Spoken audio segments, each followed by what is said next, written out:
In the previous video we talked about introduction to history of wine, when was it created and ancient Egypt wine.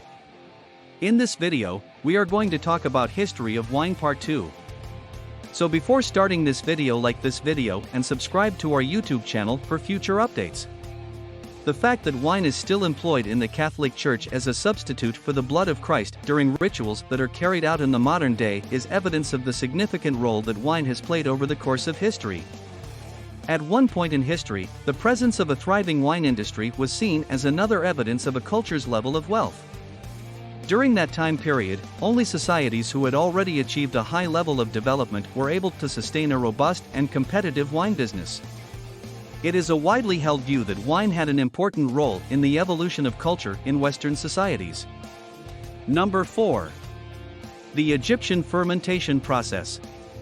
During the fermentation process, alcohol is produced from the sugar that is extracted from the grapes. During this stage of the fermentation process, yeast secretes enzymes that bind to and react with sugar to produce alcohol, ethanol. It should come as no surprise that the quantity of alcohol produced is proportional to the amount of sugar.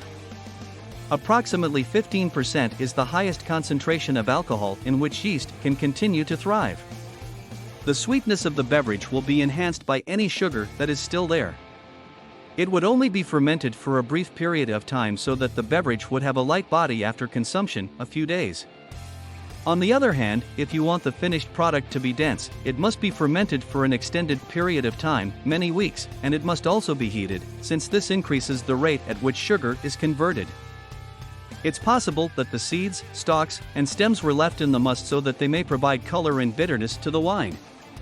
This indicates that the color of the grapes themselves was not the only factor in determining the color of the finished red wine. The must consisted of components that originated from the grape plant itself. After that, the rather gritty wine would be filtered through linen to remove the stalks and any other solids that were present. After that, the wine was stored in bottles and the openings were covered with clay and tied with reeds. A couple of days before to the wine becoming vinegar, it was going to be shut up. When Egyptians wanted to seal their wine, they would create an imprint in the wax first. These were the precursors to the labels that wineries use today to identify their products. It would seem that the pharaohs had an especially strong affinity for the beverage, since it was the one they chose to take with them into the afterlife. During this historical period, wine was nearly never used by commoners and was reserved for royal celebrations and other important events. On the other hand, it was also put to use in medicine, for example to sedate women going through delivery and as an antibacterial. Number 5. Greeks and their love affair with wine. The Greeks were the next nation to pick up the mantle of this tremendous trade and run with it. Replicas of wine presses were discovered in tombs on Crete that date back to between 300 BC and 2000 BC. These presses provide evidence of the early production of wine in Greece. It is said that Phoenician merchants were the ones who first introduced the Greeks to the pleasures of wine. Following this act of kindness on the part of the Phoenicians toward the Greeks, the wine industries of the majority of Western Europe were formed. Alexander the Great is credited with bringing the drink to Asia as well. Therefore, the next time you see a Greek person, you should thank them for giving us all the greatest favor that has ever been done. The ancient Greeks were aware of the health advantages that came from drinking wine, which is a justification that we all still cite today. Wine was considered to be of such significance in ancient Greece that it attained a sacred character. They placed a tremendous importance on wine, to the point that they dubbed it the juice of the gods. It could not have expressed anything more accurately. One other deity worth mentioning is Dionysus, the Greek god of wine. He is a son of Zeus and is regarded as one of the most revered deities. When attending a symposium, the ancient Greeks would drink wine to improve their mental focus, a gathering where predetermined philosophical subjects were discussed. They never drank wine as some people do now, and becoming drunk was considered to be unacceptable behavior. This is a remarkable evidence of how deeply ingrained the customs around wine were in the culture of the time. The fact that wine is mentioned rather often in Homer's epic, the Iliad, is yet another strong indicator that this is the case. We may get a rough notion of how ancient Greeks manufactured wine and how it could have tasted if we look at the places that the ancient Greeks were the ones who brought winemaking to those countries.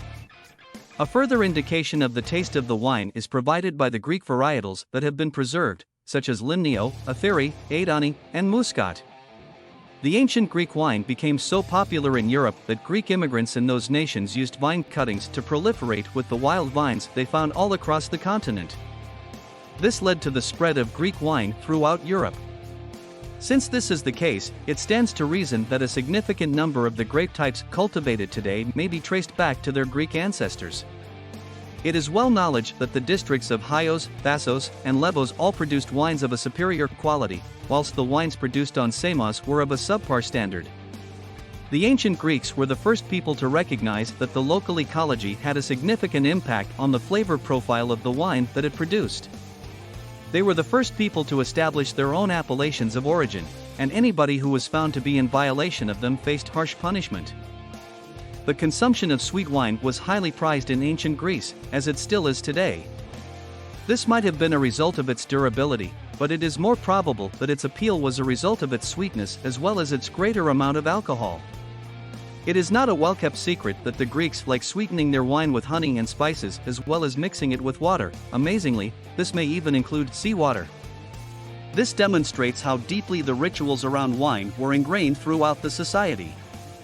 The ancient Greeks developed a technique that included lining amphoras with tree resin, which imparted a flavor that was highly unique. It is believed that this eventually grew into the wine known as Retsina, which people in Greece and across much of the globe drink and enjoy today. Number 6.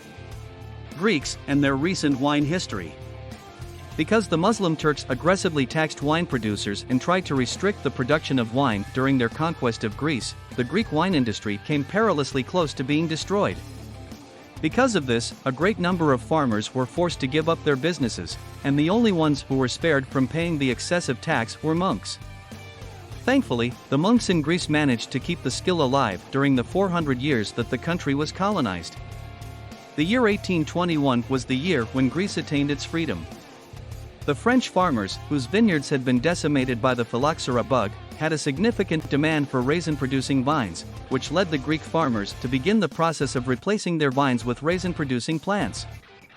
Following France's economic revival, there was a subsequent drop in demand for raisins, which allowed the Greeks to resume cultivating grapevines. Unfortunately, there was subsequently a string of conflicts that followed: WW1, WW2, and the Greek Civil War. In the beginning, the winemakers only made ordinary table wine, and it seemed as though the country that had pioneered the production of excellent wines would never achieve its previous level of success again. Nevertheless, the good news is that Greek wineries are on the rise. They would rapidly recover their place as one of the major makers and distributors of great wine all over the globe if they had an arsenal of 300 different local grape types, each of which has a flavor profile that is highly unique from the others. The only thing that is left for the Greeks to do to make a successful comeback to the top is to educate Greek farmers on how to make high-quality wine and let the rest of the world know that the Greeks are making a comeback. What do you think about this video? Do let us know in the comments section below. If you enjoyed this video and want to hear from us again, be sure to hit that subscribe button before you go.